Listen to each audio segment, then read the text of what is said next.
What up, YouTube? Welcome back to the channel, and thank y'all for tuning in. We just finished up with a damn banger out here in Las Vegas for the SMX Finals. I'm almost out of breath. I just ran over here because I want to do a post-race track walk and show you guys what the riders were working with out there, and they're going to get to tearing this puppy down any second. So, yeah, we got to make hay while the sun isn't even shining, but the proverbial sun, she's up there. Let's get it on. We got kind of a wild start here. All the riders I talked to said it was a little weird. We had a crash in that last 450 moto, and then yeah, into this first corner, super skatey, pebbly, if that's even a word. And yeah, like I always do, and by always I mean like all 3 times I've ever done this, we're gonna do a post-race track review and a post-race review, talk about what just went down. We got concrete, straight Dunlop, scoop, ET scoops are laying right there. But yeah, you'll find a little bit of everything out here, dude. They brought loam, sand, mulch, Vegas concrete. That's standard in the contract, but yeah, you can see they got some patches of concrete which are super sketch, and we had plenty of guys on scoops like ET just was. Imagine trying to scoop off this. Like, what is there to scoop? I could eat my dinner off that. But yeah, what an insane night of racing, especially in the 250 class. We knew it could deliver, and it did exactly what we thought it could. Deegan went insane in the second moto. He kind of had no choice because he botched moto 1. Joe won the first moto, so that gave him a little buffer. And it was, dude, the cat and mouse was awesome. This place is way too big for me to have captured all of it, but yeah, awesome racing, epic finale, crazy excitement. I've never been down here on the floor before, but I've definitely never heard a crowd go as crazy as I heard tonight. I mean, they were going absolutely bonkers. And yeah, as we talk about the track a little more, right into these rollers. They put some mulch in here. They got some pockets. A little sketchier yesterday, but you can still see there's some soft spots. If you're not thinking long and hard about where you're going, you could end up on your head. Exit these rollers. We got an inside rut. This rut actually looks pretty good through this corner. We have the corners with the rollers. They're always standard here because we're at a speedway. They got to get over these walls somehow, but it's either inside through there, outside through this berm. Right about here, this is where Jet was doing his cut down, superfan point and shoot. Made a couple passes doing that.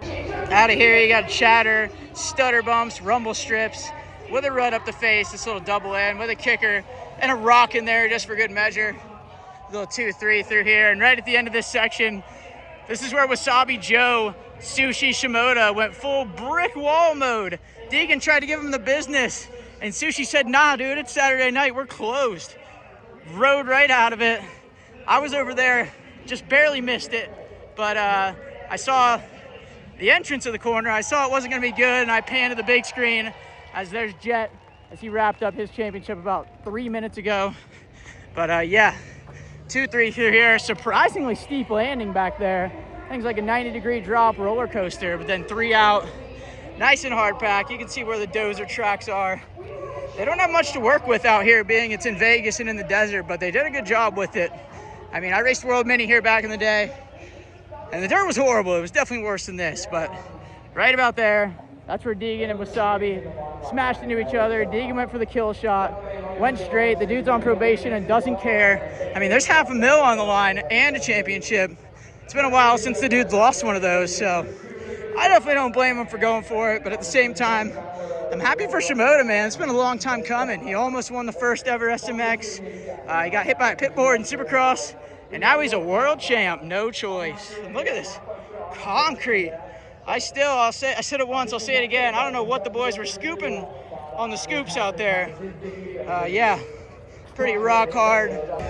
Land the finish, got more hard packed, skatey action. Saw tons of people stepping out through here.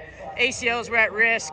Nothing to turn on, and then I didn't even know this was a thing until late in the night, but I saw Shimoda doubling this over that outside option low lane, and that was pretty sick. I don't know that I saw anybody else do it, but this section for Friday practice, it was horrible. It was so one-lined, not good. It was gonna race horribly, and luckily they made some revisions and made it a little better. I think this single right here, the steepness might be a little overkill. It doesn't look like it was used a whole lot, but yeah, it mainly looks like everybody funneled around it, around this outside and into this rut or around the berm. I'm sorry, guys. I know I'm walking and moving fast. I'm trying to get all this done and maybe possibly get around the whole track for you guys. but I'm super limited on time. They're gonna get to working on the track any minute, but we got a few ruts where they were cutting down out of this, and the dirt is actually titty city. It's like a nice desert concrete Vegas / mulch mix. It's actually got a decent little amount of traction down there, but no traction out of this inside one. Straight back to the rock hard, up this single into another 90. This section was still a little one line, but it was better than yesterday. Got this little outside cushion to bank off of, and the step on step off that wasn't really a step on step off because nobody step on step offed. Look at the face on this thing. She's sketchy. Oh, we got a legend, dude. 7 Burkeen, deuce deuce. Collab, baby. Collab. Dude, we love 7 deuce deuce around here. He is a legend, man of the people. You ain't gonna hardly find a better dude in the pits, I promise. But you could probably find better dirt in the pits somewhere because we got more concrete. It's edgy, it's sketch, but that's why the boys are making the big bucks out here this weekend. They're the best in the world. They got to ride some of the sketchiest conditions in the world sometimes. But this actually turned into a cool section compared to yesterday. Yesterday it was, I even saw some people going single, tabletop single. At least today it was a bit of a combo between stepping on, rolling off, or roll, table over single. As we get back onto another rock hard backside. How about Seth Hamaker? Dude came up a little bit short of the championship, but got the race win tonight. Managed to pick his way through this absolute sketch. This kind of looks like a late afternoon in Pennsylvania where he grew up. He probably felt right at home out there, but just short of the title. But he got the race win tonight, so that's sick.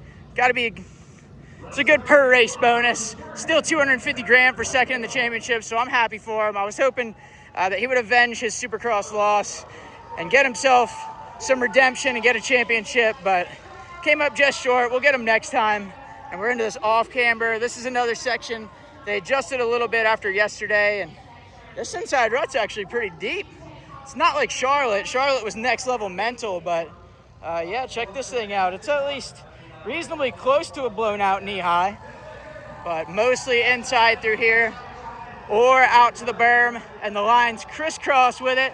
Yup. And then, yeah, not really much to jump out of here. You just bounce off this hook, single out, and then into the sand. And the sand was brutal, dude. It might be sandy, but it is no beach up here. Wait till you guys see this. And man, I already respect all these guys because they, like, you know, lap me and they're fast and, you know, this and that. But I walk around out here and I have even more respect for them than I already did. There's so many small edges and sketchy little pockets and stuff. Like, it just catch you out if you're not perfect. And these guys just did 2 20+2s, fast as can be. And yeah, we had some casualties. You'll have that on the bigger jobs, but for the most part, the boys held strong. And this is what I wanted to show you guys the most. We're entering the sand. It all funneled down into this one line, but it was gnarls, Barkley. Massive berm. This thing is definitely well above blown out knee high. Paddles were perfect through here, Scoop City. And then this was gnarly from like first thing in the morning. No joke, deep as can be. When I walked it yesterday for track walk, it didn't even seem like it was that deep, but it got worse and worse as they went. But as we walked through this treacherous wasteland that these guys just ripped 20+2 in, I believe third on the podium in the 250 class was Tom Vial. Last race on the KTM, I don't think the shock faded. Headed back to MXGP on a Honda, and he's leaving not on top, but on the podium, so a good ride for him. The brutality never ends in this sand. It's literally llama at the speedway. Maybe not literally. I probably shouldn't say literally if I'm exaggerating a little bit, but you just stuff it down in that outside, long way around. But most of the guys were doing a little hop, skip, and a jump into this inside berm. I mean, this thing is so deep. This is such fresh pow right here. But you can see this thing on a lap-to-lap basis could either be titty city or blown out, depending on whether you're lucky or boned. But then into the bridge jump, straight up and down. I don't think I'm gonna get up it, but it's Vegas, last race of the year. I'm gonna try to run up it for you guys. Oh, dude, cake. I forgot I finally have decent shoes. That was nothing, but it is totally vert. Super steep national, but now that we're up here at the bird's eye view, all I know about the 250 class now is, I believe fourth was Nate Thrasher. Pretty damn good series for him, actually, as we're about to trip down this hill, but he was good to finish off the year in these playoffs. Man, that thing's steep. If you clip it, you're going to Indonesia and going for a ride. But Rounding out the top 5, we had Ty Masterpool from the damn wild card race again. I don't know much about the points besides Shimoda first, Hammaker second. But that was your top 5, and then we're into the ski jump. And last topic of conversation in the 250 class, freaking Danger Boy, man. He found the danger zone. He was the danger zone. And first moto, he almost kind of blew it then because he needed to get a 1 on the board, make sure Joe got a second or something worse than a win, just so he could maybe put a position between himself and Joe. But with Joe winning the first moto, that made it tough right off the bat. His back was against the wall, headed into Moto 2. And like I said, man, he threw the kitchen sink at the damn thing. I admire the effort. I really do. Put on a hell of a show for the fans through all these ruts. I mean, yeah, no thanks. And I don't even think I've said it in this video. It's usually in my contract to say it 6 or 9 times. But, yeah, they've got to set up these bikes to handle some of these steep supercross obstacles and these ruts and bumps back here. So suspension techs, it's all over. You're going to be okay. Find the setup next year. But, yeah, Deegan went down in flames. It was fun to watch. I'm definitely excited to go back and watch the broadcast, see anything I missed. Like I said, this place is vast. It is a massive national. So I missed a handful of things. I was having to watch on the big screen. But, yeah, man, what an end of the season. I'm kind of surprised he lost it like that, to be honest. I figured if he didn't get this thing done, maybe he would, in a crazy change in character, just take the high road and go out and win. But, yeah, to throw everything at Joe and Joe kind of outduel him and, yeah, brick wall waterfall him when Deegan sent it and slammed him. Yeah, that wasn't what I was expecting. Deegan has now lost the SMX championship. The first new champion now in Joe Shimoda, which, I mean, it's got to be good for the series because you don't want the same 3 champions 3 years in a row. It's just not super exciting, but it was definitely exciting tonight. Tons of drama, epic action, all the way down to the checkers. And then we're back here in the outdoor section. Got a mix of sand, mulch, and everything in between. Ended up forming some loam. The dirt is actually, not even gonna lie, I said it before, but it's kind of titty city back here. And being in Vegas, I feel like that's hard, if not impossible to find. But then back here, we got this inside, single outside, round the outside like a trailer park girl option. This thing was caving, dude. She was about ready to deliver an ACL blow in another lap or 2. Good thing they threw the flag, but inside, rail around that. And these sand ruts actually look kind of fun. The only problem is they're all left-handers, so I'll probably never be able to hit these again. But even that outside, Jet was utilizing that late in that second moto, maybe even the whole second 450 moto. Just wide glide around the outside. And same with this next corner. They ended up building this inside single up in between qualifying sessions earlier this morning, so the boys were just ripping the outside, taping the throttle, and just freaking holding their wick.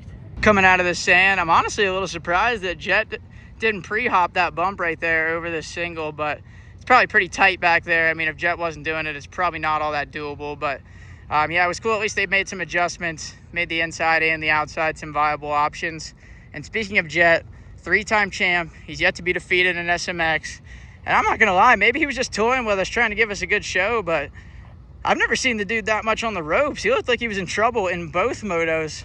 First moto, took him forever to get going and made the charge late. Commanding win, honestly, to do that in the last little bit of the race. And then that second moto, I've never seen Jet getting as loose as he was getting. I mean, he was pushing, he was sending it. And for the longest time, he wasn't making up any ground on Hunta or ET. But yeah, about 5 minutes to go.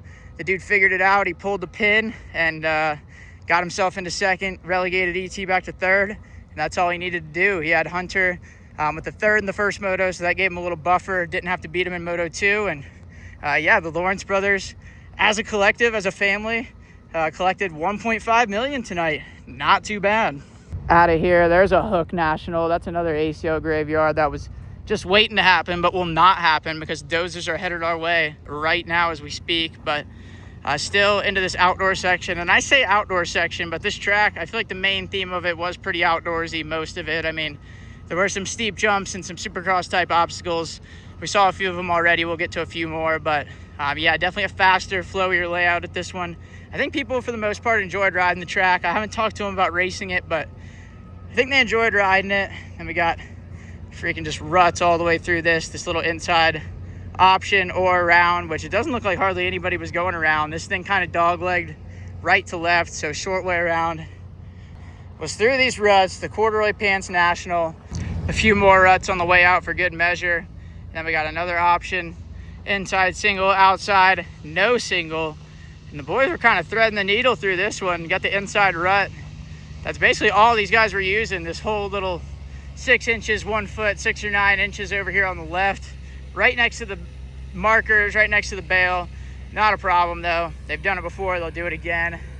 Around the outside, she's a long way around, but she was a little flatter. Saw Jet using it a little bit. I don't know about everybody else, honestly. It's been a long day, a long 2 days. And then as we head into this double after the option, second overall in the day, just short of the championship. Again, the poor dude got beat by little bro. Hunter Lawrence, man, what a weekend, what a season. He went out injured in Supercross, but ever since beginning of outdoors, that dude's been lights out. I mean, if he didn't, his parents didn't just have to have a wild hair up their ass and have one more kid, dude, he'd be like world champion of the world. But unfortunately for him, that's not the world we live in. As for me, I'd be hyped if this was the world I lived in, where I got to hit jumps that actually didn't have ruts up them. I think this is a rare one where you can actually just float, maybe take a breath, loosen up the arms a little bit, the table to single, land this double back here. And I think right about here where I'm standing is where Tomac landed when he took the lead in Moto 1. He went full OJ Simpson mode, launched it past Hunter, didn't care what was back here. And speaking of ET, third on the night, he was the main factor of whether Hunter or Jet was going to get that championship. It all came down to whether Jet could get ET late. I mean, maybe not fair to say to ET, he's a legend. He probably didn't fade. Jet probably just poured it on. But yeah, that was the deciding factor. If ET could stay between them, then Hunter would have been champ. But he couldn't. If my aunt had balls, she'd be my uncle, but she's not. And I believe that 1, 2, 3 right there was also the 1, 2, 3 in points. But we got yet another inside single. Nice deep rut through here. Let me 0.5 it for you guys. Solid groove into this table to single. This jump was sick. They're already starting to tear it down, but yeah, launch over the bridge, down the hill to a second landing. Definitely looked cool. I don't know how fun the landing probably was. It might have been a little harsh, but definitely fun to watch. This outside was a decent little option too. Saw people blasting this berm, just blasting the tits off of it. Yeah, I mean, this is sketch. It was mulch at first, but she's all the way down to the base, fully grooved in with some potholes on in the bottom. And they're just now piling some dirt up, but this is the last remnant of the sketch that led up to this jump.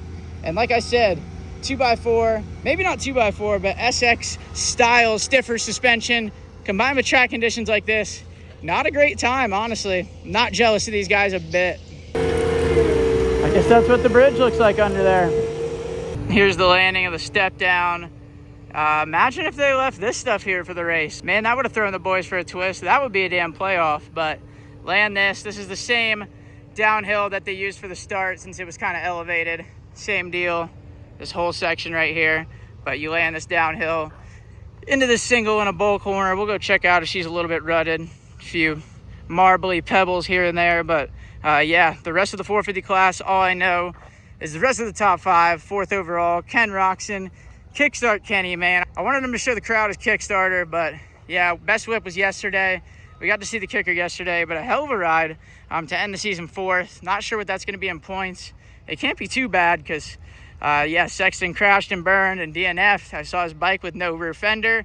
Don't know if he looped his Larry. I kind of doubt it because he's one of the best in the world, but not an ideal ending for Chase Sexton and KTM, although he does have Motocross and Nations coming up. And this corner wasn't too bad. Everybody went up to the top. There's some powder. We saw some people cut down. Some people just kept a steady arc, ripped this rut on the way out. And then this section, I was walking the track with a couple of the guys. They were kind of wondering what you were going to do here because doubling in, you just double into this pocket and then that face is pretty steep. We were almost wondering if you could maybe go inside, roll double, but clearly I'm an idiot because I suggested that and nobody did it.